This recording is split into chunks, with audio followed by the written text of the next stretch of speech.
안녕하세요. 송지희의 맘맘터치입니다.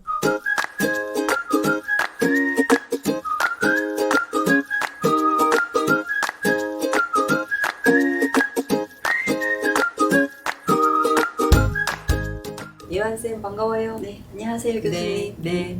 오늘은 또 우리 엄마 아빠들 어떤 위로가 필요하실까요? 또 우리 예완쌤이 소개해주는 또 우리 사례 보면서 같이 얘기 나눠보도록 할게요. 네, 오늘의 사연은 아이들이 자아가 형성되면서 네. 내가 할래 뭐 이런 시기가 있었던 것 같아요. 저희 딸도 보면 네네. 그 중에 한 사연인데 제가 소개해드리겠습니다. 네.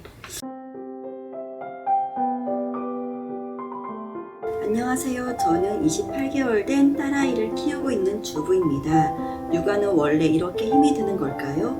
하루에도 수천 번을 엄마 내가 할래 말을 듣는 것 같아요. 제 꽁무니를 졸졸졸 따라다니면서 말이죠. 제가 무엇을 하려 하면 자기가 한다고 하고 해보게 안 하면 징징대거나 막 울어버려요. 급할 때는 아이한테 화를 내게 되고 저 혼자 하면 금방 해버릴 수도 있는 일인데 아이의 성화에 지체되고 주변이 어질러지고 어떨 땐 아이의 시선을 돌려 몰래 제가 해버릴 때도 있고요.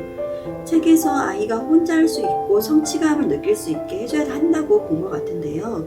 머리로는 이해하지만 마음으로는 잘 안 되네요. 매번 아이가 한다고 할 때마다 하게끔 해줘야 하는지도 궁금하고요. 이 시기가 금방 지나갈까요?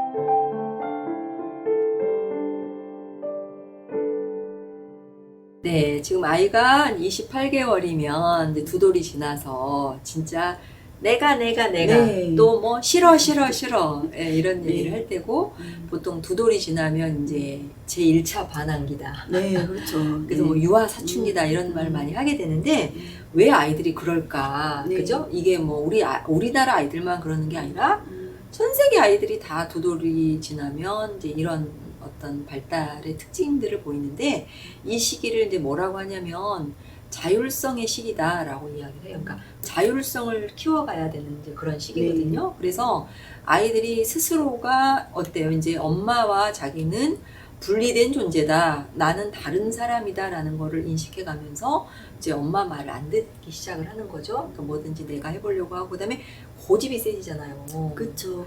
네, 그러니까 이제 엄마들이 그 아이들의 고집을 다루기가 너무 어렵고 또 저도 진짜 아이가 이때 굉장히 고집이 세질 때 어른들이 그런 얘기 하셨던 것 같아요. 제 고집 꺾어야 된다. 네, 맞아요. 네. 할머니들이 보통 그렇게 그죠? 말씀하시는 것 지금 같아요. 고집을 네. 꺾지 않으면 이제 부모가 끌려가게 된다. 음, 근데 제 아이 입장에서는 어떻게 보면 굉장히 폭력적이다라는 생각이 들거든요. 네. 그러니까 어떻게 보면 이제 자율성을 키워가지 못하게 하는 그런 게 되겠죠. 그래서 아이들이 이 시기에 이제 자율성을 키워가도록 부모님들이 아이들을 양육을 잘 해가야 되는데 중요한 거는 뭐냐면 이때 뭐든지 아이가 내가 하라고 할 때 그럼 무조건적으로 아이를 다 하게 해줄 것인가요? 무조건적인 뭐 허용인 거죠. 그죠? 네, 그러면 네. 그걸 그냥 정말 과잉 허용을 해버릴 것인가 아니면 어느 정도 통제를 해야 될 것인가에 대해서 되게 많이 그게 궁금하실 것 같아요. 그래서 오늘은 그런 통제와 허용의 기준에 대한 얘기를 좀 해드리고 싶고요. 그러니까 부모가 이 시기의 아이들에게 통제와 허용의 기준을 분명하게 갖고 있으면 아이들이 정말 자기 스스로를 잘 조절하면서 자율적인 아이로 커나갈 수가 있거든요. 근데 보통 우리가 이제 사춘기 시기 아이들 다루기 너무 어렵잖아요. 네.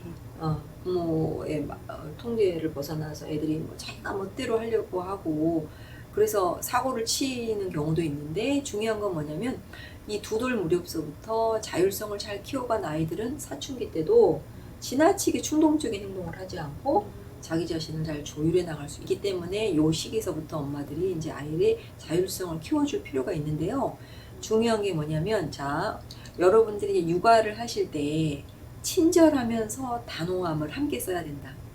친절하면서 단호함이요. 너무 어렵게 느껴지는데요. 그죠? 네. 친절함과 단호함은 굉장히 상반되는 거잖아요. 그죠? 네. 어떻게 친절함과 어떻게 단호함을 쓸 것인가. 그래서 이제 보면은 친절함을 쓴다는 거는 아이를 수용적으로 잘 받아들여 준다는 것이고 단호함을 쓴다는 거는 위험한 행동에 대해서는 제재를 한다는 거예요. 그러니까 그래야만 이 아이가 정말 건강한 자율성을 키워갈 수 있거든요. 그럼 예를 들어서 이런 거죠. 예를 들어서 아이가 위험한 데서 뛰어내리려고 해요. 그래서 엄마가 손을 붙잡고 가려고 하는데도 아이가 싫어 나 혼자 갈 거야 이럴 수 있잖아요. 네. 네, 요 시기에 그럴 수 있거든요. 그럼 그때 어떻게 할 것인가 부모가 그때 친절함과 단호함을 함께 쓰려면 어떻게 할 것인가. 자 그러면 아이가 막 뭔가 뭐 위에서 이렇게 뛰어내려보고 싶어 한다거나 할 때 그 아이 마음은 뭘 것 같아요? 뉘앙스. 한번 호기심도 있을 것 같아요. 네, 그죠. 네. 뛰어내려 어떤 걸까? 호기심도 있고 뭔가 좀 즐겁고 싶은 즐겁고 그죠? 그 위험하다고 애는 네. 모를 수도 있고요. 모를 수도 있고 네. 그죠? 네. 그러면 그걸 이제 엄마가 친절함을 보여주는 거는 아이의 그런 감정이나 욕구를 있는 그대로 수용해 주는 거예요. 그러니까 이해해 주는 거죠. 나 여기서 뛰어내려 보고 싶어. 호기심 생기지, 그죠? 네. 궁금해, 재밌을 것 같아 이렇게 수용적으로 받아들여주면 아이들은 어때요? 부모에 대해서 반감이 생기거나 뭐 하지 않죠, 그죠? 이해받는 아이는 마음이 굉장히 편안해지고 그 아이도 다른 사람을 이해할 수 있는 아이로 커나가거든요. 그러니까 충분히 수용해 주면 아이들은 그렇게 뭔가 고집부리지 않거든요. 그래서 수용하고 나서 근데 어떻게 이제 단호함을 보여줘야 되잖아요. 그렇죠. 네. 그럼 부모가 분명히 위에서 위험한 데서 뛰어내리는 거는 허용해서는 안 되는 거죠. 네. 왜 그래요? 왜 허용하지 말아야 돼요? 어른이 보기에는 너무 위험한 행동이니까. 그죠. 네, 너무 위험하잖아요. 네, 그 결과를 아니까 예측할 수 있으니까 그죠. 어른들은요. 네, 그죠. 네. 근데 너가 여기서 뛰어내리고 싶은 마음은 알겠는데 뛰어내리면 다리가 다칠 수도 있어. 몸을 다칠 수도 있어서 여기서 뛰어내리는 건 안 되거든. 여기서는 엄마랑 손을 붙잡고 내려가자라고 해야만 된다는 거죠. 네. 근데 애가 이제 그때 중요한 거 싫어 그랬었잖아요. 네, 그렇죠. 아, 네. 여기서 뛰어내리고 싶어. 그럴 때 부모들이 뭐냐면 어떻게 해야 돼요? 그럼 뛰어내리는 거를 여기 말고 어떻게 해야 돼요? 어떤 좀 방법이 있을까요? 낮은 데서 한번 뛰어보게끔 하는 그죠? 것도 괜찮을 것 같아요. 그러니까 네. 이 정도면 네가 안 다치니까 여기서 한번 해볼래? 아니면 뭐 다른 거 있잖아요. 뭐 집에서 뭔가 밑에다 쿠션을 네. 펴놓고서 아이가 뛰어내려보게 한다거나 해서 물리적인 그런 환경을 조정해주면서 아이가 자기 행동을 조절할 수 있게 그렇게 해주면 아이는 어떻습니까? 엄마한테 충분히 이해받으면서도 행동을 조절하면서 자율성을 키워갈 수 있는 그런 어떤 그 양육의 환경을 줄 수가 있을 것 같아요. 그러니까 무조건 안 된다 이거보다는 왜 안 되는지 네. 아이한테도 네. 아이에 맞게 설명을 좀 해주면 네. 애들이 더 이해하지 않을까 네. 싶어요. 네. 그렇죠? 네. 근데 거기서 이제 부모들이 그래요. 나는 우리 아이의 자존감을 길러주기 위해서 네. 우리 아이를 뭐든지 다 해보게 할 거야.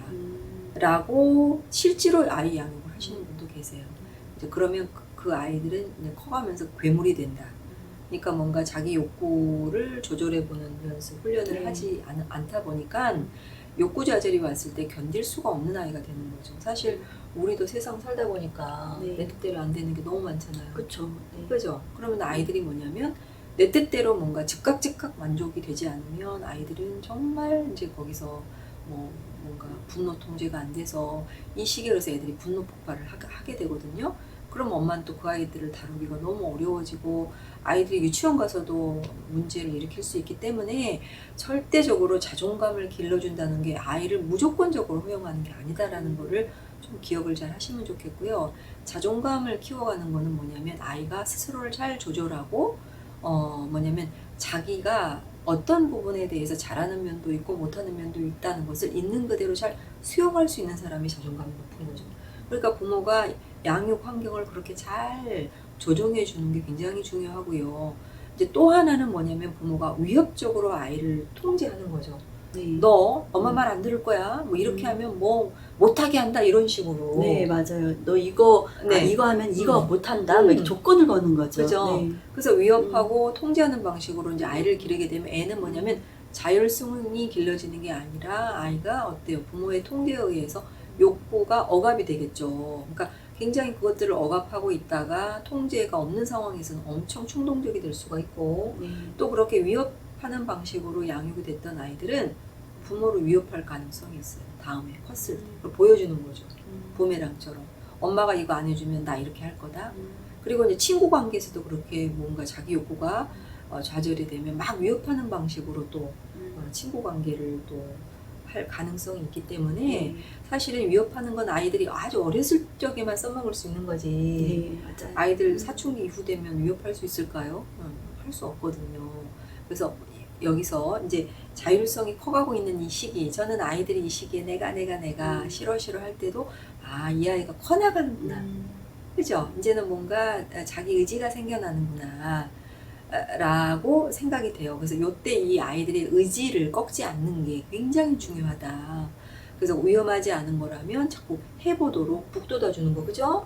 할 수 네. 있는 걸 환경을 좀 만들어는 것도 좋을 네. 것 같아요. 굉장히 중요해요. 네, 그래서 네. 부모가 위험하지 않은 환경을 주는 건 너무 중요해요. 근데 이제 완벽주의가 있는 부모들은 집을 깔끔하게 해놓고자 애들이 어지르는 걸 싫어하고, 네. 제가 진짜 어떤 부모는 막 크리스탈 그런 무슨 꽃병 이런 걸 두고 애가 못 만지게 하고 하는 거는 정말 좋은 환경이 아니죠. 그러니까 네. 주변 환경을 아이가 이 시기에 자율성을 길러주기 위해서는 위험하지 않은 안전한 환경을 만들어주시고, 위험하지 않은 거라면 무엇이든 탐색해 볼 수 있도록 해주시는 거, 그게 뭐예요? 자율성을 북돋아주는 것이되, 위험한 것에 대해서는 스스로가 통제할 수 있도록 지금서부터 차근차근 연습하고 훈련하도록 해주시는 게 너무너무 중요할 것 같습니다. 어땠어요, 오늘? 네, 오늘 말씀 들으면서 네. 무조건 안 돼 이렇게 하는 것보다는 아이가 할 수 있게끔 차근차근 아이 기준에 맞춰서 네, 환경을 조성을 해주고 위험하지 않은 상황에서 허용해주는 있는 그대로 받아주는 부모가 돼야 되겠다 네. 생각을 했습니다. 그렇죠? 네. 그래서 이 시기에 아이들이 이렇게 차근차근 자율성을 잘 길러나가면 커나가면서 아이가 밖에서도 굉장히 사랑받는 아이가 되고, 특히 사춘기에 아이들이 심리적으로 독립할 때도 훨씬 부모와 갈등을 줄일 수 있으니까요. 우리 엄마 아빠들 힘내시고요. 이 시기 아이들과 또 잘 갈등 조정도 해나가시면 좋겠습니다.